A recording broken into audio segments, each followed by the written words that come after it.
मोर गाँटी छोट मोर गाँटी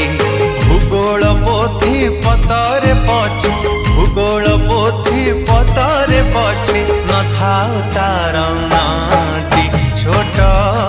मोर गाँटी छोट मोर गाँटी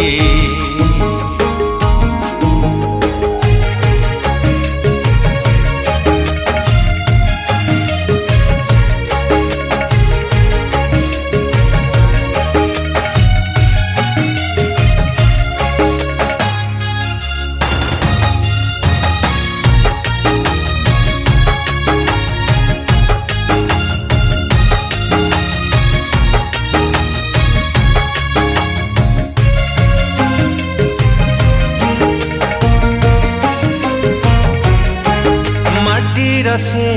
सरग मोर सेठी अछि मो साठी घर हो माटीर से सरग मोर सेठी अछि मो साठी घर जळी बपुणी सेठी से जळी बपुणी सेठी से मोहरी चितानियाटी छोट मोर गाँटी छोट मोर गाँटी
नमामि देवदेवेशं त्रिनाथं भक्तवत्सल